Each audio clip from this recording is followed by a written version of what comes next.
Hey friends, this is Derrick Broze with the Conscious Resistance Network, and today we are going to talk about some 5G local activism as we continue our trend of talking about 5G news, and also as we continue on our Divest from Facebook campaign.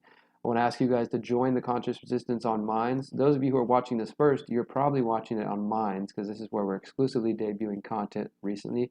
You can follow us at the Conscious Resistance Network, find out more about our work visiting our Minds page as well as our website. You can check out our books. You can check out some conscious music. You can order some shirts if you want to support us, and check out all the different types of content that we create here. And of course, follow us on Minds. Maybe even send us some Wired tokens if you want to boost our content in any type of way.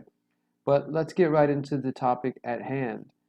Syracuse, I think Vermont, and a place in California called Thousand Oaks. These are three stories that I've pulled up right here that are examples of people pushing back against the 5G wireless networks. Syracuse, New York takes steps to address uncertainty over 5G wireless network. This is just 7 days ago. It says that Syracuse officials negotiated the right to conduct on-demand safety inspections of a new generation of cell phone antennas as part of the 5G wireless network, which is being spread all across America. And if for some reason you guys have popped onto this video and you're totally like, what is 5G? This is definitely not an introductory video to 5G. What I do recommend is you go back to theconsciousresistance.com, pop over here, click on our search tab, and just search 5G, and you're going to see such a wide range of topics. I think I've done almost 20 videos on 5G in the last 8 months or so, ranging from interviewing local officials, interviewing the CEO of Verizon, talking about news related to 5G, as well as interviewing experts on the privacy and health concerns. So go ahead and jump into that if you have not found out about 5G yet. But the city insisted on adding such added layers of protection because of public concerns surrounding new technology, Greg Lowe, Syracuse's chief policy officer, stated. Lowe disclosed the agreement to Syracuse.com at a time when the Syracuse Common Council and some health advocates are questioning the safety of 5G. The council asked for more safety information this week when it delayed acting on a deal that would allow Verizon to install 600 small cell antennas on city-owned light poles over the next 6 years. So basically, they're like, no, you're not going to do that deal unless we can make sure we pass this thing that says we can do extra added layers, what they call the right to conduct on-demand safety inspection. So basically, at any point, they can come in and test the Verizon equipment. Verizon and federal regulators say the new 5G technology is safe. They say the technology is no different than baby monitors, Wi-Fi routers, Bluetooth, or other radio devices that have used a radio frequency signal for decades. Yes, but there are definitely studies that have shown problems with those same things.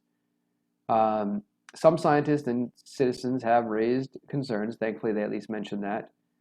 And part of it is because 5G requires dense concentration of small cell antennas on every street, so every 200 to 500 feet, surrounding you in a way that's never happened before with human health.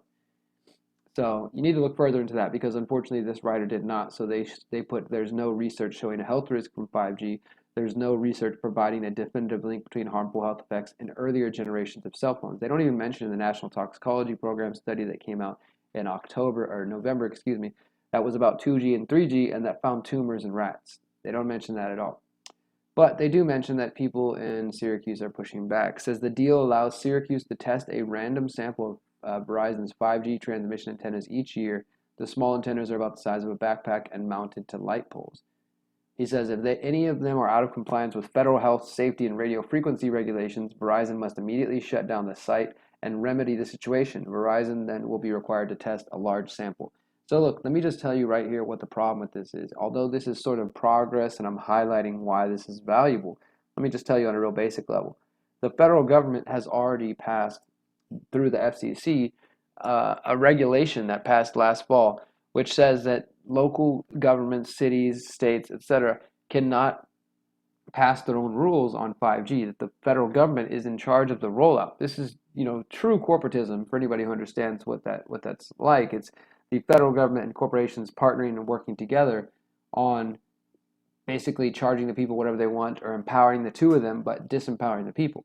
So the federal government through the FCC partners with the CTIA, the Cellular Telephone Internet Association, which is funded by the wireless industry, and they launched the global race to 5G, and they all push how everybody has to get to 5G to be the next, future generation country, nation that's going to thrive on the Internet of Things and all this kind of stuff.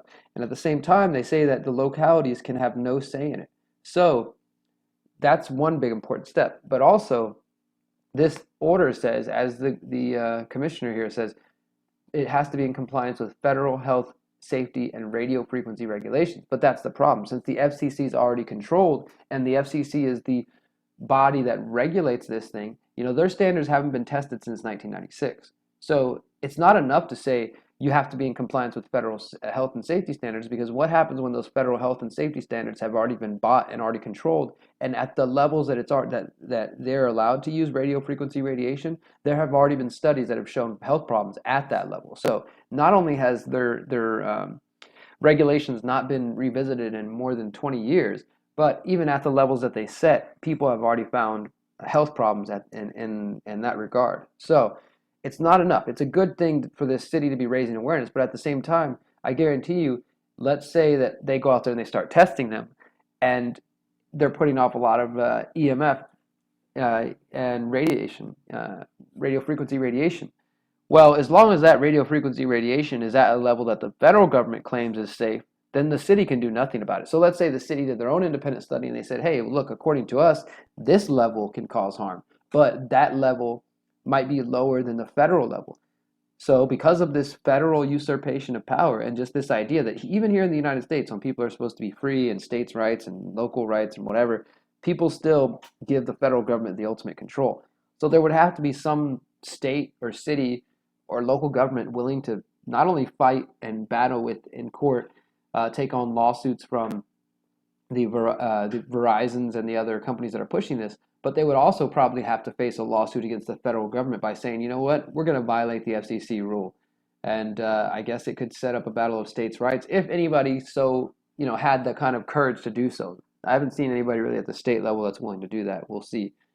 So it says Portland, Oregon, and Brussels, Belgium have put the brakes on 5G projects over concerns about the potential impact on human health and inadequate government oversight. And there are other places as well that we've talked about. Danville, California is one of them. Syracuse, New York now. And this article right here talks about Vermont. Vermont is preparing to take on a broadband bill. This was reported just 7 days ago, or just about 10 days ago, so this is still ongoing. It says that a bill designed to boost broadband internet in Vermont has raised concerns that it will also speed the expansion of allegedly hazardous wireless technology. Opponents argue that the next generation of 5G cell phone service will expose people to much more radio frequency radiation.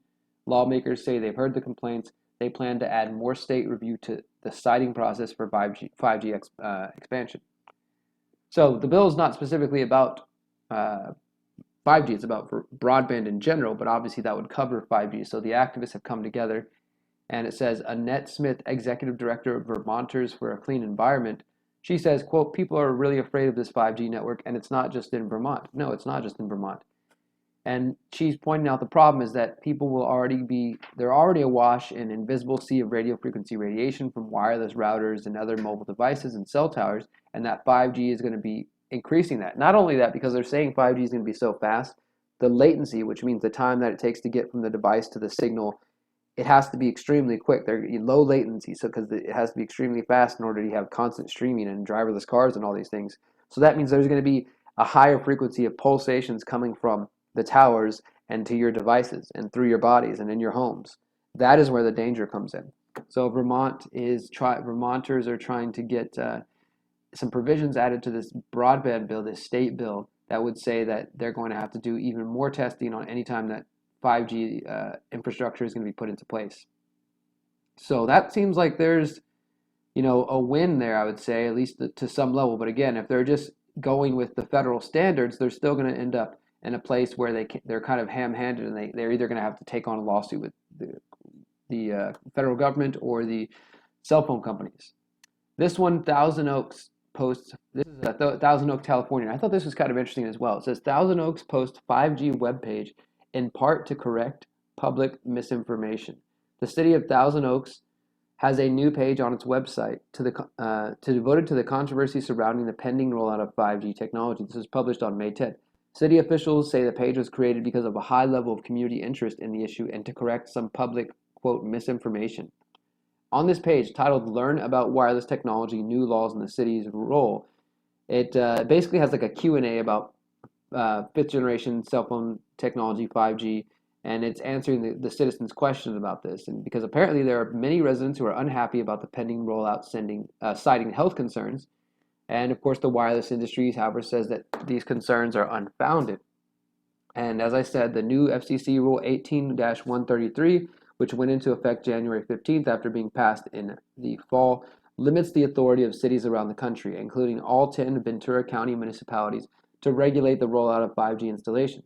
In response to this rule, the Thousand Oaks City Council on March 5th passed an urgency ordinance that put in place some standards for the city's 5G application.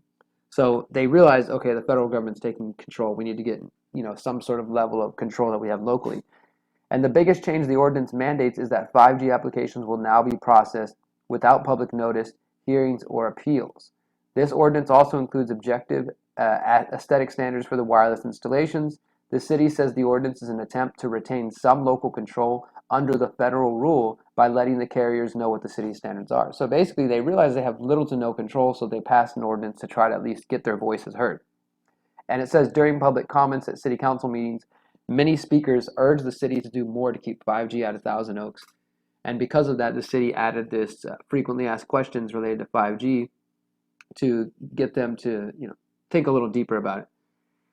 It says these FCC rules apply to every city in the country unless and until a court concludes that the rules are illegal or the federal legislature passes laws that revoke these rules. They are the law, and every city is required to follow the law. So right there, they're admitting on this city's page, they're admitting, and this is something you don't hear from the mayor of Houston or other bigger cities. They're admitting that they basically have to wait for a court to conclude it to be illegal or until a law gets passed. They're not willing to break the law, basically. And on the Q&A it says, but can't the city fight back? And they respond, yes, we have for many years. The city has adopted rules to protect as much local control as possible. We have also sent numerous letters to state and federal legislatures opposing any new wireless regulations that take away local control. And it says, haven't some cities adopted ordinance prohibiting 5G within their borders? The city is not aware of any city in the United States that has passed an ordinance completely prohibiting 5G. If a city did, it would not be valid and would expose the city to lawsuits by wireless carriers. And this is what I'm saying. We're in this ridiculous situation where the corporate takeover has taken place of 5G, where the governments, many of them, they already know that their power is being taken away, so they won't even challenge it. The ones that do challenge it, they kind of throw their hands up in the air and they're like, what do you want us to do? Like, we're going to get sued or, this and that. And some of these places, it might be small cities that can't afford to go to court and face lawsuits. And I don't know. I mean, the whole situation is screwed up. And so there's this FAQ. But I just thought that was interesting is that there's so much pushback in Ventura County against 5G that they actually had to add this frequently asked questions section. And then, as I said, there's pushback in Vermont, there's pushback in Syracuse, New York, there's pushback in Portland, there's pushback in Belgium, there's pushback in Houston, there's pushback in California, Oregon. All over the freaking world, people are questioning 5G. So if you haven't learned much about 5G, I do recommend go to the website, search 5G, look up all the videos, just have a rabbit hole dive down the 5G rabbit hole and find out more about this topic because it's very, very important. And I think that's where I'm going to leave it for today, guys. This has been an exclusive report for Minds.com. This is only available on Minds at the Conscious Resistance Network for a couple of days before we add it elsewhere. So if you don't want to miss our content, sign up at the Conscious Resistance Network on Minds, follow us there, subscribe to our other channels, and bookmark our website. And until next time, guys, remember, you are powerful, you are beautiful, and you are free. Peace.